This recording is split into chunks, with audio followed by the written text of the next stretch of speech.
मेरा वहां जाना निश्चित है, उसका जीतना निश्चित है, हमारा खेलना निश्चित है और आज बारिश होना निश्चित है।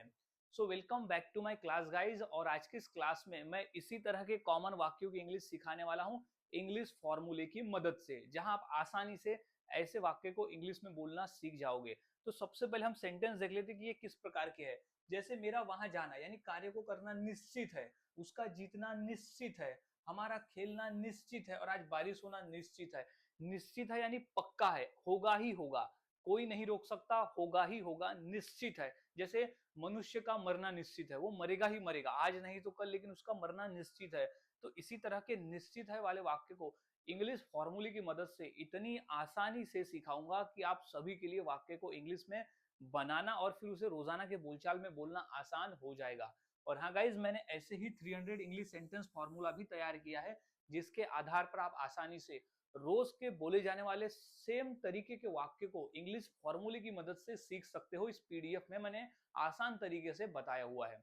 मात्र 150 रुपीज प्राइस है और आप मुझे इससे नंबर पर कांटेक्ट करके इसे खरीद सकते हो। तो अब हम सीख लेते हैं कि इस तरह के वाक्य को कैसे बनाते हैं और बोलते हैं। तो सबसे पहले तो हम उस फॉर्मूले को सीख लेते हैं। तो सबसे पहले आ जाएगा सब्जेक्ट। सब्जेक्ट यानी क्या होता है? कर्ता। अभी किसका कार्य करना निश्चित है? अभी जैसे मेरा खेलना निश्चित है तो मैं कर्ता हो गया, उसका यहाँ आना निश्चित है तो वो कर्ता हो गया। तो इस तरह से आई, यू, ही, शी, इट, दे, ये सब हो जाता है कर्ता, जो किसी कार्य को कर रहा है, जो जिस कार्य को करना उसको निश्चित है। फिर एम इज आर। अब सब्जेक्ट के अनुसार हम एम इज आर को लगाएंगे। अब किसके साथ एम, किसके साथ इज और किसके साथ आर लगाएंगे, ये हमने पिछले क्लासेस में भी काफी बार पढ़ा हुआ है, लेकिन हम एक रिव्यू ले लेते हैं। जैसे आई, आए रहा तो एम लगाते, इज कब लगाते हैं? जैसे ही, शी, इट या किसी नेम रहा तब हम लगाते हैं इज। और आर कब लगाते हैं? जब लगाते हैं यू, वी, दे, जब ये सब चीजें रहे तब हम आर लगाते हैं। तो अब एम इज आर हमने समझ लिया। अब बाउंड टू, यहाँ बाउंड टू का ही मतलब होता है निश्चित है। बाउंड टू, बाउंड टू का ही मतलब होता है निश्चित है। बाउंड टू का ही मतलब होता है निश्चित है। निश्चित है, इसे रट लेना है, बार बार रट लेना है, क्योंकि इसी का मतलब होता है निश्चित है। V1 यानी क्रिया। अभी वो कौन सी क्रिया करना निश्चित है वो हम क्रिया में यहाँ लिख देंगे। अब कौन सी क्रिया का करना निश्चित है वो क्रिया में लिख देंगे, ऑब्जेक्ट बचा हुआ भाग। तो subject plus am is are plus bound to plus V1 plus object. अब हमने फॉर्मूला समझ लिया। अब वाक्य को बनाना सीखते हैं। तो पहला है मेरा वहां जाना निश्चित है। तो सब्जेक्ट क्या है? मेरा। तो क्या लिखूंगा मैं? आई। आई के बाद हम लगाते एम, तो आई एम, आई एम। पर अब निश्चित है के लिए क्या लगाएंगे? Bound to. तो आई एम बाउंड टू यानी निश्चित है। आई एम बाउंड टू, निश्चित क्या है? जाना। तो वर्ब क्या हो जाएगा? गो। कहाँ जाना? वहां जाना, तो go there. I am bound to go there यानी मेरा वहां जाना निश्चित है, कोई रोक नहीं सकता, निश्चित है। नेक्स्ट है कि उसका जीतना निश्चित है। तो क्या हो जाएगा? उसका है तो ही, फिर लग जाएगा इज, तो ही इज, फिर निश्चित है के लिए bound to, he is bound to यानी निश्चित है, तो ही इज बाउंड टू जीतना, तो क्या हो जाएगा? विन। तो he is bound to win. अब बोल सकते हैं कि उसका यह मैच जीतना निश्चित है, तो he is bound to win this match. इस तरह से वाक्य बनते हैं। नेक्स्ट है कि हमारा खेलना निश्चित है। तो सबसे पहले सब्जेक्ट लिख देंगे, हमारा में क्या हो जाएगा? वी।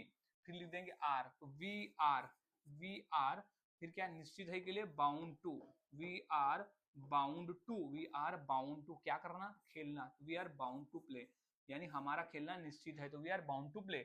नेक्स्ट है आज बारिश होना निश्चित है। तो क्या हो जाएगा? बारिश के लिए हम यूज करते हैं सब्जेक्ट इट, तो हो जाएगा इट। इट के बाद हम लगाते हैं इज, तो इट इज अब निश्चित है फॉर्मूले के हिसाब से, तो bound to, it is bound to क्या होना निश्चित है? क्रिया होना। तो कौन सी क्रिया है? बारिश की क्रिया। तो it is bound to rain. कब? टुडे, आज। तो आज बारिश होना निश्चित है, तो it is bound to rain today. तो गाइज इस तरह से वाक्य बनकर बोले जाते हैं, बहुत आसान है। फॉर्मूले को फॉलो करें तो आप आसानी से बना लोगे। अब नेक्स्ट देख लेते हैं, उसे ये नौकरी मिलना निश्चित है। तो पहले सब्जेक्ट क्या है? उससे, तो क्या हो जाएगा? ही के बाद हम सब्जेक्ट ये लगाते हैं इज, तो ही इज। अब क्या है? बाउंड टू, तो क्या निश्चित है के लिए? बाउंड टू, तो he is bound to, he is bound to क्या करना निश्चित है? नौकरी मिलना। तो टू गेट क्या लगना? ये नौकरी, तो to get this job, to get this job यानी ये नौकरी मिलना, यानी he is bound to get this job, उसे ये नौकरी मिलना निश्चित है, उसे नौकरी मिलना निश्चित है। अब है हमारा पढ़ना निश्चित है। तो हमारा की इंग्लिश हो जाती है वी। वी के बाद हम लगाते हैं आर, तो वी आर फिर लगाएंगे बाउंड टू, तो वी आर बाउंड टू क्या करना, पढ़ना। तो V1 में क्या आ जाएगा, पढ़ना। तो we are bound to read, यानी हमारा पढ़ना निश्चित है, कोई रोक नहीं सकता, हमारा पढ़ना निश्चित है। तो गाइज इस तरह से निश्चित है वाले वाक्य को हम इंग्लिश में बनाकर बोलते हैं। अब इसी फॉर्मूले के आधार पर दो वाक्य देता हूं, जैसे उसकी शादी करना निश्चित है और मेरा उसे मारना निश्चित है, कोई रोक नहीं सकता। तो ये फॉर्मूले के आधार पर ये दो वाक्य की इंग्लिश क्या होगी मुझे कमेंट सेक्शन में जरूर बताएं। और प्रैक्टिस करें, सारा खेल प्रैक्टिस का है। आप जितना प्रैक्टिस करोगे उतना आसान है और उतने ही आसानी से आप बनाकर इसे बोल लेते हो। तो मिलता हूं गाइज ऐसे ही और नए फॉर्मूले के साथ अगली वीडियो में।